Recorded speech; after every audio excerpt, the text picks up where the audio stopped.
عطیہ رضی اللہ تعالی عنہ سے روایت ہے کہ رسول اللہ صلی اللہ علیہ وسلم نے فرمایا، کوئی عورت کسی میت پر 3 دن سے زائد سوگ نہ کرے، البتہ خاوند پر 4 ماہ 10 دن کا سوگ کرے، اور وہ یمنی لکیر دار چادر کے سوا رنگے ہوئے کپڑے بھی نہ پہنے، نہ سرما ڈالے اور نہ خوشبو لگائے، البتہ جب وہ حیض سے پاک ہو جائے تو پھر کست یا اظفار کی معمولی سی خوشبو لگا لے۔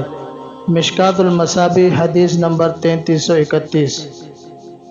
زینب بنت کعب سے روایت ہے کہ ابو سعید خدری رضی اللہ تعالی عنہ کی بہن فریعہ بنت مالک بن سنان نے انہیں بتایا کہ وہ رسول اللہ صلی اللہ علیہ وسلم کی خدمت میں حاضر ہوئیں تاکہ وہ اپنے قبیلے بنو خدرہ میں اپنے گھر چلی جائے، کیونکہ اس کا شوہر اپنے مفرور غلاموں کی تلاش میں نکلا تھا جسے ان غلاموں نے قتل کر دیا تھا۔ وہ بیان کرتی ہیں، میں نے رسول اللہ صلی اللہ علیہ وسلم سے مسئلہ دریافت کیا کہ میں اپنے گھر والوں کے پاس چلی جاؤں، کیونکہ میرے شوہر نے نہ تو اپنا ذاتی گھر چھوڑا ہے اور نہ نفقہ۔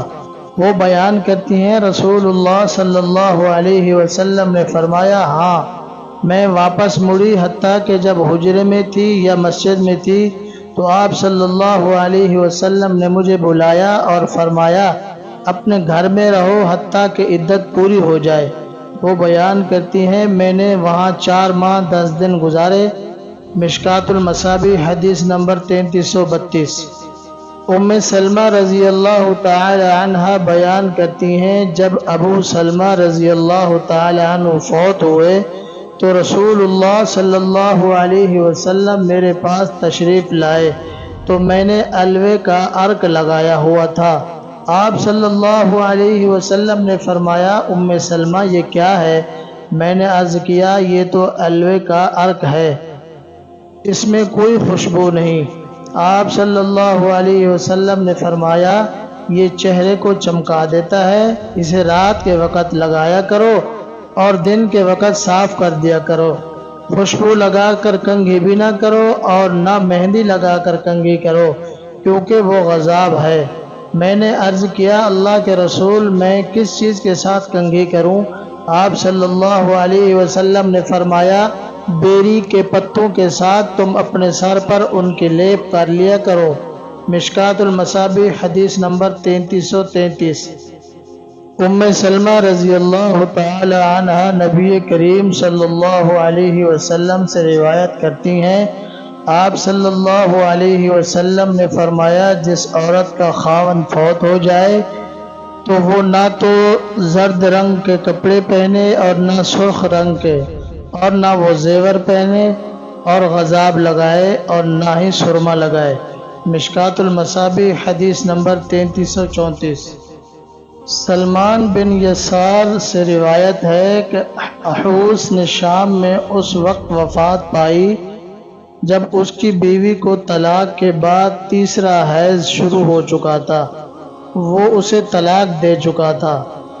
معاویہ بن ابی سفیان نے اس بارے میں مسئلہ دریافت کرنے کے لیے زید بن ثابت رضی اللہ تعالی عنہ کے نام خط لکھا تو زید نے انہیں جواب دیا کہ وہ 3رے حیض میں داخل ہو چکی ہے، وہ عورت اس سے بری الذمہ ہے اور وہ اس سے بری الذمہ ہے، وہ اس کا وارث نہیں اور یہ اس کی وارث نہیں۔ مشکات المصابیح حدیث نمبر 3335۔ سعید بن مسیب بیان کرتے ہیں، عمر بن خطاب رضی اللہ تعالی عنہ نے فرمایا، جس عورت کو طلاق دی گئی اور اسے 1 یا 2 حیض آ گئے اور پھر اس کا حیض موقوف ہو گیا تو وہ 9 ماہ انتظار کرے گی۔ اگر اس کا حمل ظاہر ہو گیا تو پھر یہی واضح حمل ہے، ورنہ 9 ماہ کے بعد 3 ماہ عدت گزارے گی اور پھر حلال ہو جائے گی اور وہ دوسری جگہ نکاح کر سکے گی۔ مشکات المصابیح حدیث نمبر 3336۔ ابو درداء رضی اللہ تعالی عنہ بیان کرتے ہیں، نبی کریم صلی اللہ علیہ وسلم ایک ایسی عورت کے پاس سے گزرے جو بچہ جننے کے قریب تھی، تو آپ نے اس کے متعلق سوال کیا تو انہوں نے بتایا کہ یہ فلاں شخص کی لونڈی ہے۔ آپ صلی اللہ علیہ وسلم نے فرمایا، کیا وہ اس سے جمع کرتا ہے؟ انہوں نے عرض کیا، جی ہاں۔ آپ صلی اللہ علیہ وسلم نے فرمایا، میں نے ارادہ کیا کہ میں اس پر ایسی لعنت کروں جو قبر تک اس کے ساتھ جائے۔ وہ اس سے کیسے خدمت کا تقاضا کر سکتا ہے جبکہ وہ اس کے لیے حلال نہیں، یا وہ اسے کیسے وارث بنا سکتا ہے جبکہ وہ اس کے لیے حلال نہیں۔ مشکوٰۃ المصابیح حدیث نمبر 3337۔ ابو سعید خدری رضی اللہ تعالی عنہ نبی کریم صلی اللہ علیہ وسلم سے روایت کرتے ہیں کہ آپ نے غزوہ اوطاس میں حاصل ہونے والی لونڈیوں کے بارے میں فرمایا، واضح حمل پہلے حاملہ لونڈی سے جمع نہ کیا جائے اور جو حاملہ نہیں اس سے بھی جمع نہ کیا جائے حتیٰ کہ اسے ایک حیض آ جائے۔ مشکوٰۃ المصابیح حدیث نمبر 3338۔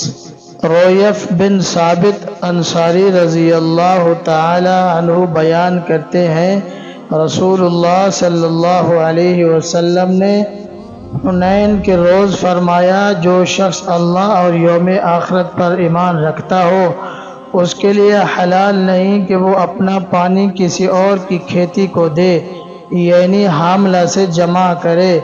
جو شخص اللہ اور روز آخرت پر ایمان رکھتا ہے اس کے لیے حلال نہیں کہ وہ کسی لونڈی سے جمع کرے حتیٰ کہ اس کا رحم خالی ہو جائے، اور جو شخص اللہ اور روز آخرت پر ایمان رکھتا ہے اس کے لیے حلال نہیں کہ وہ مال غنیمت کو اس کی تقسیم سے پہلے فروخت کرے۔ مشکوٰۃ المصابیح حدیث نمبر 3339۔